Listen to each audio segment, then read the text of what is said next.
पाकिस्तान को बेनकाब। OBC voters पर अब कांग्रेस का फोकस। अमेरिका और चीन के बीच टैरिफ वॉर। वक्फ कानून के खिलाफ देश में विरोध प्रदर्शन।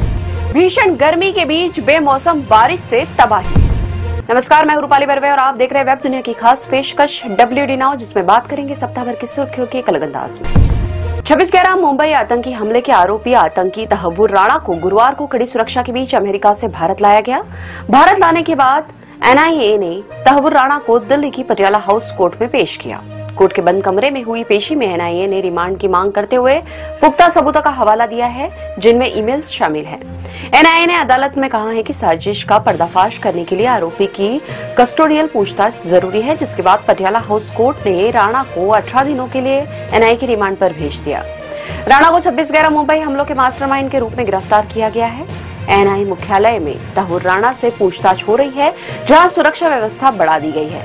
NIA मुख्यालय की सुरक्षा के लिए पुलिस और अर्धसैनिक बल के अतिरिक्त जवानों को तैनात किया गया है। लोकसभा चुनावों के बाद हरियाणा और महाराष्ट्र जैसे राज्यों के विधानसभा चुनाव में करारी हार के बाद अब कांग्रेस के एक बार फिर से मंथन के दौर से गुजर रही है और बीते सप्ताह गुजरात में कांग्रेस के राष्ट्रीय अधिवेशन में राहुल गांधी ने पार्टी की लगातार हो रही हार और हो रही चूक की ओर ध्यान दिलाने के साथ एक बार फिर जाति जनगणना को लेकर हुंकार भरी।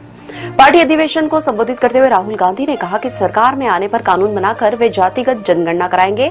वहीं राहुल ने ओबीसी वोटर को पार्टी से जोड़ने की बात कही। उन्होंने कहा कि पार्टी से ओबीसी वोटर्स लगातार दूर होता जा रहा है। राहुल ने कहा कि दलित और ब्राह्मण वोटर को जोड़ने की कोशिश में पार्टी से ओबीसी वोटर दूर हो गया। अहमदाबाद में हुए कांग्रेस अधिवेशन में गुजरात में सत्ता में आने पर जाति जनगणना का वादा भी किया गया। राहुल ने अपने भाषण में तेलंगाना मॉडल का जिक्र करते हुए आरक्षण की सीमा 50% से अधिक करने की मांग की। इसके साथ कांग्रेस अधिवेशन में EVM में गड़बड़ी का मुद्दा भी उठाया। अमेरिका और चीन के बीच टैरिफ और अब बढ़ता ही जा रहा है। टैरिफ को लेकर अमेरिका और चीन अब आमने सामने आ गए हैं। अमेरिकी राष्ट्रपति डोनाल्ड ट्रंप के चीनी उत्पादों पर 145% टैरिफ लगाने के एक दिन के बाद चीन ने जवाबी हमला करते हुए अमेरिका से आयातित वस्तुओं पर 125% टैरिफ लगा दिया। टैरिफ वॉर के बीच चीन के राष्ट्रपति शी जिनपिंग ने कहा कि चीन किसी से डरता नहीं है। चीन कभी दूसरों के दान के भरोसे नहीं रहा है और न ही कभी किसी को जबरदस्ती से डरा रहा है।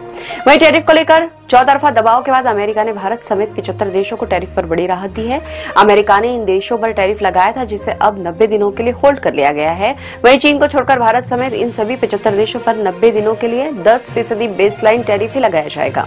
वहीं ट्रम्प टैरिफ के चलते भारत समेत दुनिया भर के शेयर बाजार में गिरावट देखी जा रही है। हालांकि भारतीय शेयर बाजार गिरावट के बाद सप्ताह के आखिरी कारोबारी दिन बढ़त के साथ बंद हुए हैं।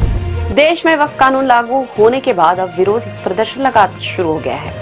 पश्चिम बंगाल, मध्य प्रदेश, महाराष्ट्र और जम्मू कश्मीर समेत कई राज्यों में वक्फ कानून के खिलाफ मुंबई संगठन के लोग सड़कों पर उतर आए हैं। पश्चिम बंगाल के कोलकाता में मुस्लिम संगठनों के साथ आर्य यूनिवर्सिटी के छात्रों ने सड़क पर उतरकर विरोध प्रदर्शन किया, वहीं इसे वापस लेने की मांग की। वहीं पश्चिम बंगाल की मुख्यमंत्री ममता बनर्जी ने बंगाल में वक्फ कानून को लागू न करने का ऐलान कर दिया। ममता बनर्जी ने कहा कि उन्हें धर्म के नाम पर बंटवारा मंजूर नहीं। इसके साथ ही मुंबई और भोपाल में भी मुस्लिम संगठनों ने खुलकर विरोध प्रदर्शन किया। अप्रैल के पहले पखवाड़े में जहां कई राज्य भीषण गर्मी की चपेट में हैं, वहीं बिहार और उत्तर प्रदेश में बेमौसम बारिश ने भारी तबाही मचाई है। बिहार में बारिश और तूफान से जुड़ी घटनाओं में 60 से अधिक लोगों की मौत हो चुकी है। वहीं उत्तर प्रदेश में भी तूफान और बारिश से 20 से अधिक लोगों की मौत की खबर है। मौसम विभाग ने बिहार और उत्तर प्रदेश में अधिक बारिश को लेकर अलर्ट जारी किया है। मौसम विभाग ने अगले 48 घंटों तक मध्य और पूर्वी भारत में गरज चमक, बिजली और तेज हवाओं के साथ भारी बारिश होने की संभावना जताई है। वहीं बेमौसम बारिश से गेहूं और दलहन की फसल को भी भारी नुकसान हुआ है। अब खबरें संक्षेप में। आगरा में करणी सेना की स्वाभिमान रैली। सोने की कीमत 6,250 रुपए उछलकर 96,450 रुपए प्रति 10 ग्राम के रिकॉर्ड स्तर पर पहुंची। महेंद्र सिंह धोनी फिर बने चेन्नई सुपर किंग्स के कप्तान। सनी देओल की फिल्म जाट ने 2 दिन में किया 16 करोड़ रुपए का कलेक्शन। ये थी वेब दुनिया की खास पेशकश WD नाउ। अगले सप्ताह की सुर्खियों के साथ फिर हाजिर होंगे। नमस्कार।